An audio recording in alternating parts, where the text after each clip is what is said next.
I really was optimistic going into this last weekend, but it sounds like Iowa State may have lost the bye week. I don't love it, but we're going to talk about why today on Locked On Cyclones.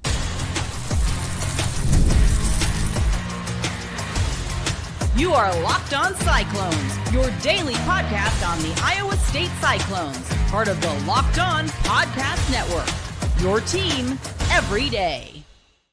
Welcome into Locked On Cyclones, part of the Locked On Podcast Network, your team every day. Shout out to you for being here every single day, making this your first watch or listen of the day. I appreciate it more than you know. Whether you're watching on YouTube or listening on your favorite podcasting platform, be sure to hit subscribe so we can prove once and for all that it is, in fact, a Cyclone state. Today, we are talking about the possibility that Kyle Konrardy will not be kicking for Iowa State, if not next week, potentially for the foreseeable future. That is not ideal. We will cover that first. Then we're going to talk about the AP poll. Where did Iowa State fall? What are voters saying? Because they are kind of all over the place with Iowa State. And where do I actually see them falling? Well, we'll talk about that in the third segment, where I dropped my Big 12 rankings because there was some heat that I caught on Twitter this weekend, and I wanted to really sit down and explain myself. I feel like it's going to be a fun episode, honestly. I can't wait to dive into all of it and more. But first, today's episode is brought to you by FanDuel. Right now, new customers can bet just $5. And if your bet wins, you'll get $300 in bonus bets to use across the app. Download the app today. Let's start with the possibility that Kyle Konrardy is not going to be playing for Iowa State for a few weeks.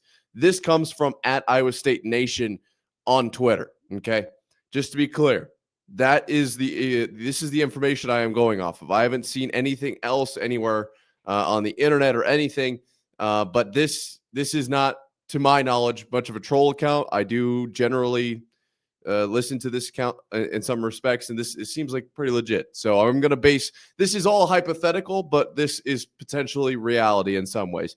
They say that hashtag breaking, Kyle Konrardy expected to miss at least 5 weeks. It will be Chase, excuse me, wow.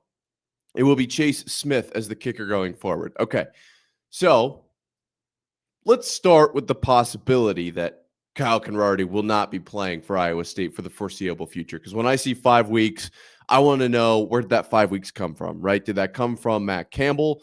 Obviously, I haven't seen anything released, but maybe at Iowa State Nation is like connected. Did that come from Kyle Konrardy?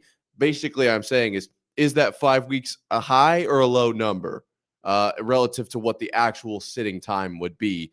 If you ask Kyle Konrardy, 5 weeks, he might be like, hey, I want to get back. I want to get back. If you ask Matt Campbell, he might be like, yeah, it's really not a big deal. But then if you ask some others, they might extend that out a little bit. So that way, when he comes back faster, it's like some miracle, right? Like that is generally a possibility. I guess I will play it right down the middle. I will go by the letter of the law, say 5 weeks. So when you take a look at Iowa State's season, 5 weeks from now, you've got your 3 weeks of these games, right? These upcoming Arizona, Cincinnati, Colorado. Then you've got a bye, right? So that's 4 weeks. And then you've got, I think it's BYU first at home. And yes, the homecoming game, and then Arizona State. So that you'd be looking at an Arizona State return is how I'm interpreting this. Not like we're facing the toughest teams between now and then. I do think that he'd be coming back right in the thick of it, right in the middle of the toughest portion of Iowa State's schedule, which is probably the best time to have him, other than against Iowa, of course, because we all know what he's done against Iowa. I don't need to really lay that one out, but that's kind of what we're looking at numbers-wise. Now, Iowa State without Kyle Konrardy, what are we looking at here? Obviously, it says here that Chase Smith will be the kicker going forward. I would have to assume that there will be a slight switch in gameplay.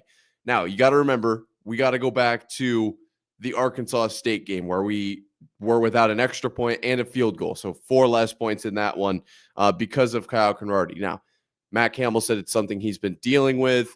It's not like anything super new. So I don't want to have to speculate here. We'll just go based on that and say that this is something that they had potentially maybe planned on. Seeing him sit a little bit here, I think we are going to now see Iowa State go for it a lot more. Like that just feels like the most obvious possible conclusion to draw, because you don't have a guy who can kick it from 50 plus automatically. Not saying that Chase Smith can't. I just haven't seen it. All right. Kyle Konrardy at this point, if we're inside of 60, we're kicking it. And if we need 3 points, we are kicking it. If it's 4th and 1, and it's like a 59-yarder and it's a really tight game, there's a chance. There's a chance we just go for it. But we've seen that Kyle Konrardy can hit those. Now, I think we're going to see a lot more aggression from the offense, which then trickles down to third down play calling and second down play calling are also going to be impacted. Taylor Mauser is really going to be put on blast here over these next few weeks. That's how I'm viewing this, because you can basically walk out of 95% of possessions with a field goal with Kyle Konrardy on your team. We talked about this earlier. Kyle is a weapon for Iowa State. Any team in the nation, in my opinion, is better with Kyle Konrardy on their team than without. Period. Even if you look at it as a depth piece, but I don't even think he's a depth piece on really any team. I think he's the starter. He might be the best kicker in college football. Like, he might legitimately be that after the clutch performances we've seen from him and the 63-yarder. I mean, I think he might be just that. We'll see how long the injury actually lasts. We don't have any diagnosis. We haven't heard anything.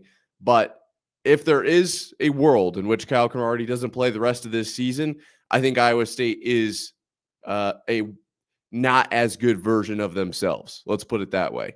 The injury bug might have got Iowa State in this one.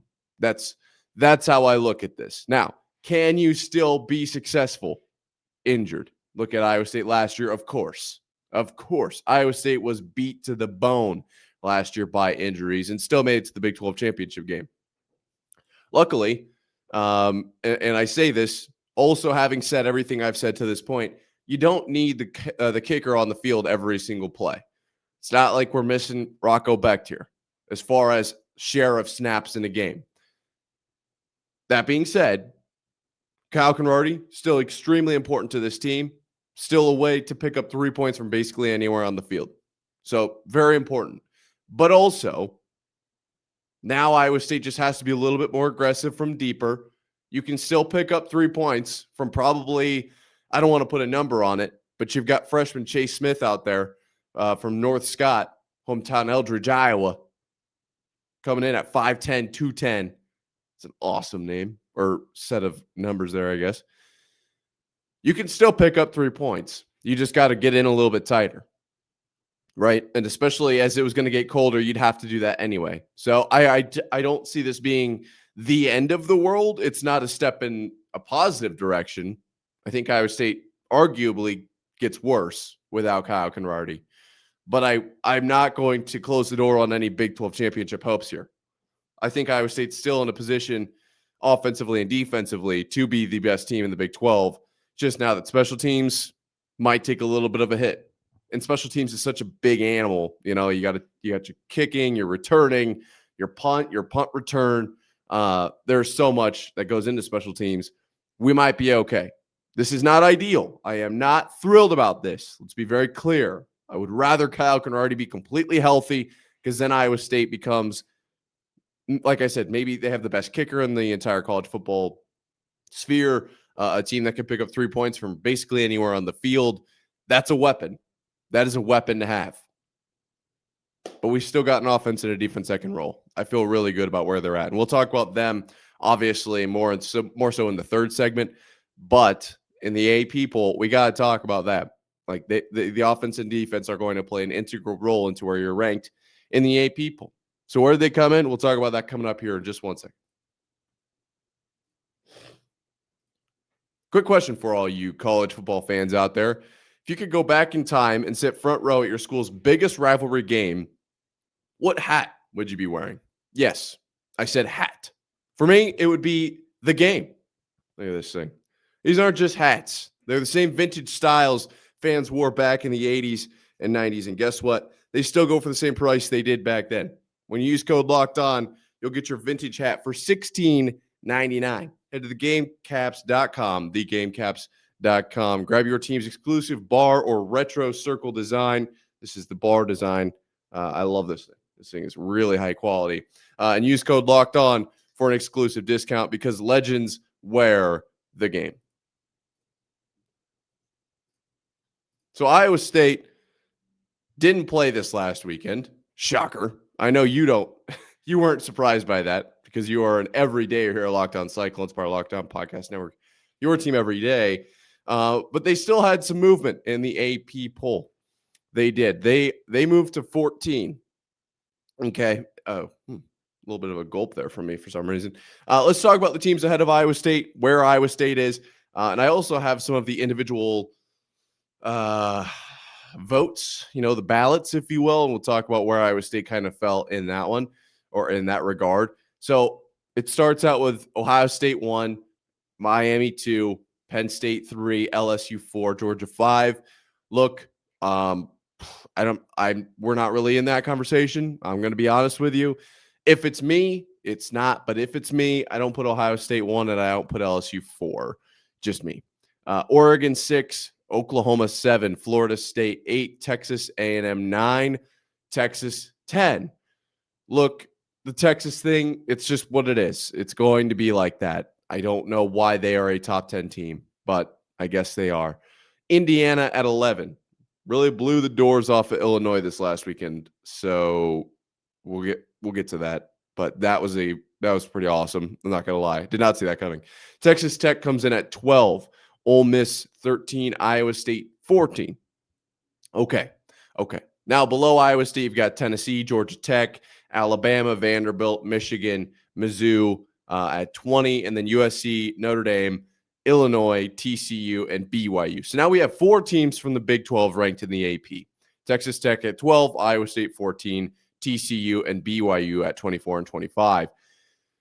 I'm just going to get this out of the way. I am not somebody who is against teams moving down during a bye week. I am not against that. Let's be very clear for a couple of reasons. For one, in this situation, Iowa State had played more games than most of these teams. So if you're going to go based on, what the team had accomplished, well, the team had essentially accomplished more because it had played more, and Iowa State hadn't actually lost either. So think of it like this. How are you supposed to rank 2 teams? One's 100-0 and one is 1-0. Like the team that's 100-0, probably more successful. Now, there's the chance that you're ranking, Pee Wee football versus the Detroit Lions.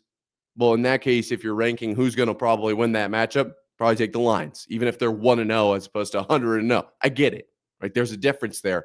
But Iowa State being 4-0 and some of these other teams being 3-0 or 2-1 or whatever, they maybe haven't seen the same. They just haven't had the same ability to show what they could do. They haven't had the same opportunity. So when Iowa State grabs a Big 12 win and a Big 10 win, and then there are 2 cupcakes and they're 4-0, the teams below them that are like kind of right on that same level, but they don't have that win to move into that 4-0 category or whatever, to increase that to 3-1. Iowa State has an inadvertent advantage there. Like they just kind of fell upon, we have more games than you up to this point. So when they take a bye and the other teams have the opportunity to catch up, they can fall back. I am not against that at all. Some people hate when teams fall back on the bye. What'd they do wrong? Well, you don't necessarily have to. I mean, you can win during a week and still in some ways fall back, right? Because rankings are all relative. If this were, some sort of advanced analytics stat where Iowa State, played and earned a 95 points, and then they win and they earn 90 points after they lost, like it had 95 or whatever, some weird circumstance, it would be confusing because I just laid it out. And even I'm confused with my own example.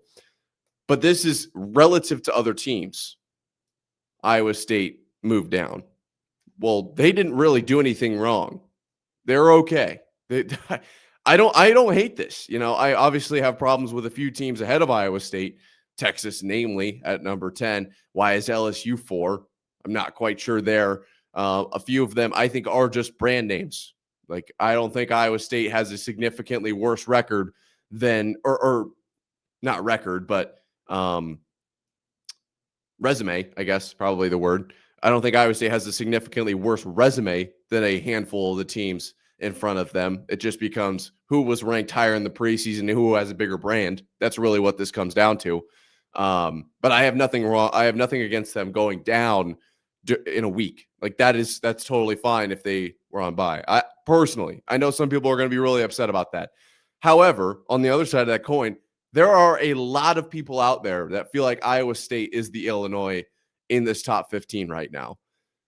Obviously, Illinois, excuse me. I want to say they were like 9 last week, somewhere right around that top 10 mark. Gets the doors blown off them by Indiana. It was ugly. Okay. Fall down to 23. Look, I'm going to just say this. Arizona State fell out after losing to Mississippi State entirely of the top 25. But a Big Ten team stays in there. Look, I'm just going to leave that there. It is what it is. Okay. Just food for thought, because who cares about this AP poll? Genuinely, who cares? I looked through all of the ballots on this. Iowa State was coming in anywhere from the 9-ish range to they were 25 on somebody else's ballot. So while the majority of the votes had them falling in like the 11 to 16-ish range, and they come in at 14 overall. Like, how much value are you putting in this? Because someone's ranking Iowa State 9 and someone's putting them 25th. If you polled the entire internet, you're going to find someone who's going to rank them 1 in the entire country and somebody who isn't going to rank them in the top 130 teams. Like, that's just how rankings work. So, I can't be too upset about this. Honestly, coming off a bye, you don't have any new data. Everyone knows that sports are what have you done for me recently? This recency bias type of thing. I know people probably want me to be upset about this. I'm just not. At this point, Iowa State is still undefeated with an opportunity to take the Big 12 still completely in play. It's just got to happen. It's just got to do it. I have nothing wrong, or I see nothing wrong with Iowa State being 14 here. Now, I do see something wrong with a few of these teams, more so at the top. I think if you're going to jockey for positions in the like 11 to 20 range, unless you're jockeying for a 10-plus position change, it's completely worthless. Like Iowa State being at 14, if someone thinks they should be at 11, like I don't think anyone's going to really get too bent out of shape about that. You moved them up 3 spots. But maybe if you've got Notre Dame at 22 and you want them at 7, like that's a jump that you can be upset about. That's kind of like where I'm at with Texas. Like I'm upset that Texas is in the top 10 because I don't think they should probably be on the first 4 lines of this list.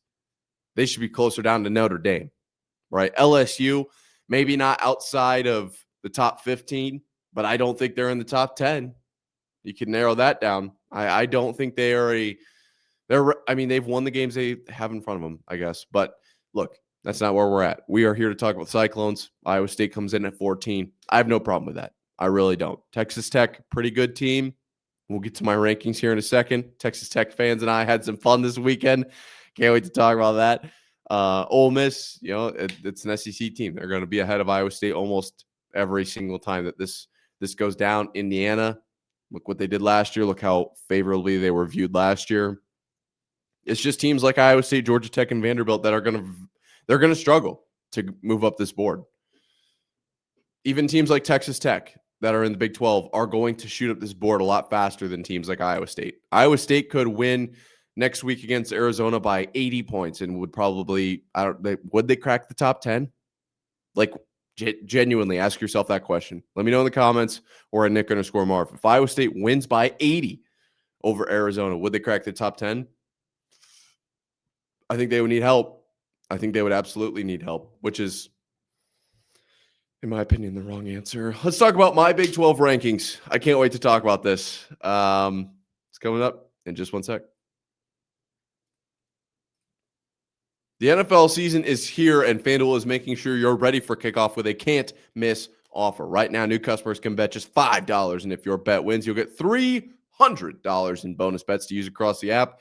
I personally love using FanDuel. It fits however I like to bet. Player props, building a same-game parlay, jumping in live on the action. It's got it all, and it makes it super quick and easy. It's the best way, in my opinion, to add a little bit more energy to your Sundays. It is so friendly as far as the user interface goes. That UI, it really lays it all out there for you. So are you ready to play? Download the FanDuel app now by visiting FanDuel.com to get started. That's FanDuel.com to place your first $5 bet. Today's episode is also brought to you by Square. This episode is brought to you by Square. Your favorite neighborhood spots run on Square. There are certain businesses that truly make the neighborhood feel like home, whether it's the local sports bar packed on game days, the coffee shop that knows your order by heart, or the corner deli that's been serving your community for decades. These are the places that bring people together. When neighborhood businesses thrive, the whole neighborhood thrives. Cafe Diem in Ames.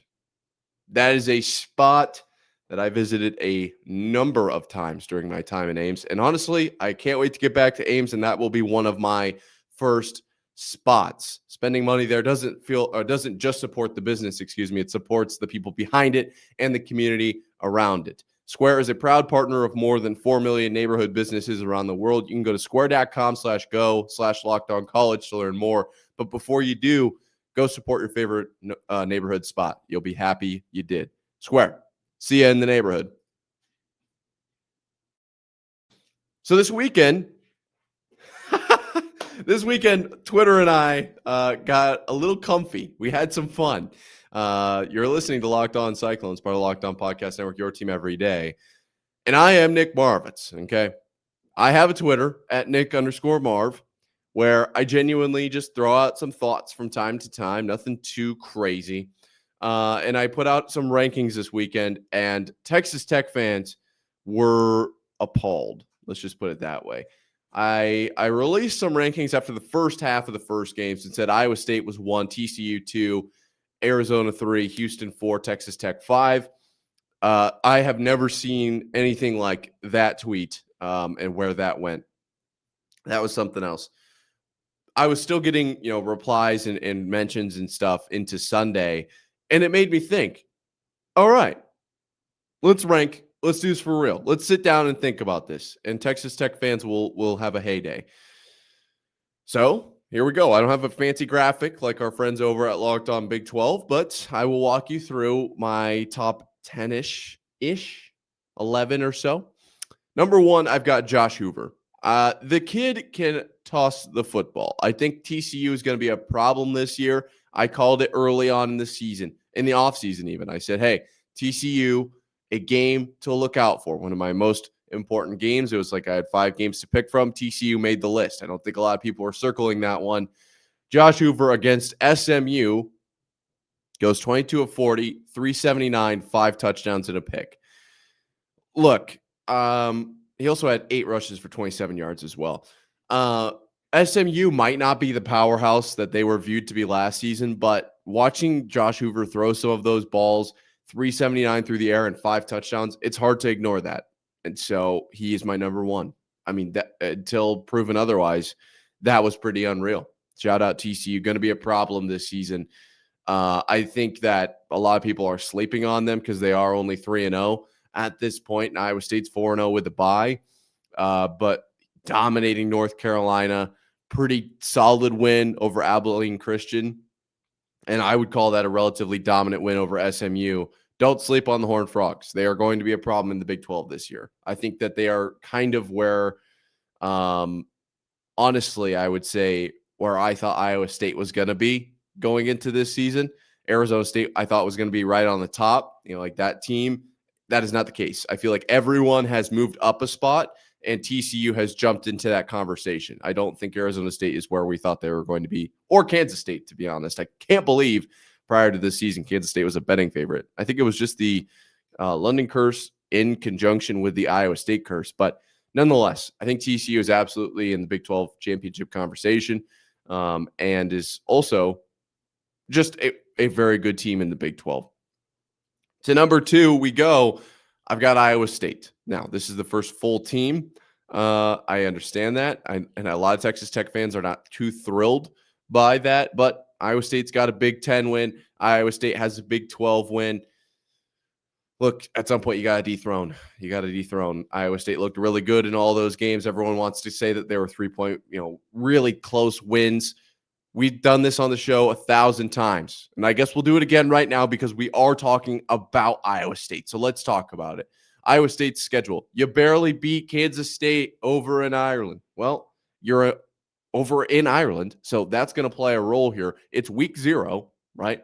You're up against a conference and a rival opponent.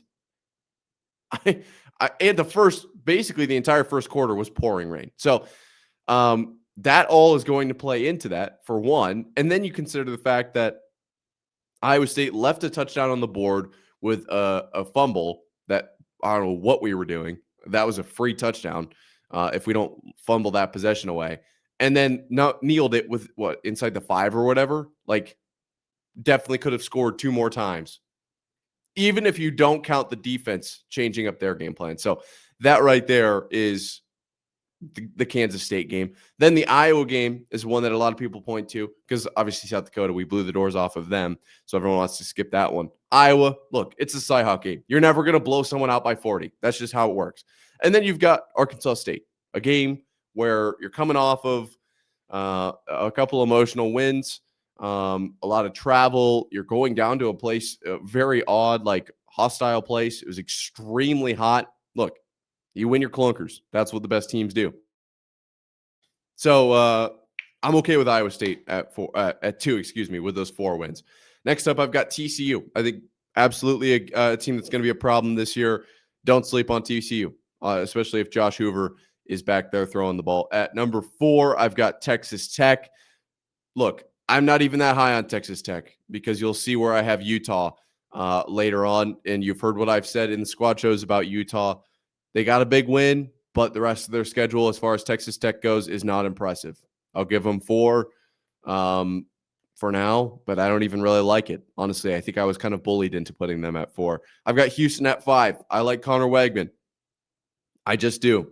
Parker Ainsworth of Locked On Cougs put us on early, and I never doubted the man. Look out for Houston. I've got him at 5. BYU, I've got at 6. Bear Bachmeier could be the answer. I saw that BYU had some ridiculous stat about number of points allowed in the first half or whatever. I want to see BYU once they start to play tougher teams. Kansas, I've got at 7. I do think Kansas can be an issue. We'll see how the team responds to this Western Virginia situation that happened last week. A couple dirty hits in there, which is football, but boy, those were nasty. So we'll see how they bounce back from that. But that Kansas team could be really good, and Iowa State's obviously got to face them. Then I've got Arizona at 8. I think Arizona is a good team. I don't think Arizona is a bad team. Kept it a little close with Kansas State, but still a team that I think is worth looking out for. I've got Arizona State at 9. Just not who we thought they were. Simple as that. Just not who we thought they were. Doesn't mean they can't turn it on. But if Iowa State just shuts off Jordan Tyson and keeps Sam Leavitt under control, I think that's an easy win. And so I'm not going to really put them any higher than 9 on this list. I've got Utah at 10. Look, I don't have a lot of stock in Utah. I just don't think that they're that good, personally. The UCLA game shocked a lot of people, but look at the Wyoming game, right? Like, I don't think Utah is this world beater that everyone made them out to be. Then I've got Baylor at 11. And I really only put them on here because, like, we had Josh Hoover at 1, so, like, we kind of needed a top 10 guy. I think Baylor's pretty good. Not great, though. So they come in at 11 on this list. And then I have Kansas State at 16. I just jumped down to the bottom, and I was like, where's OK State? Where's Oklahoma State in this list? Are they on this list?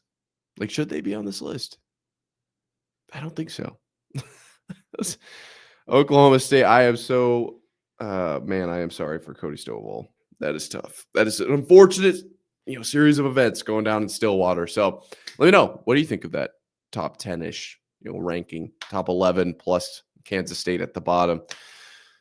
I think Josh Hoover's really good. I think TCU is going to be a problem this year, but Iowa State, the best team in the Big 12 per my rankings.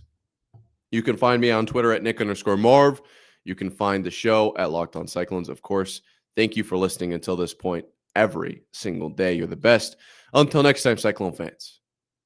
Sayonara.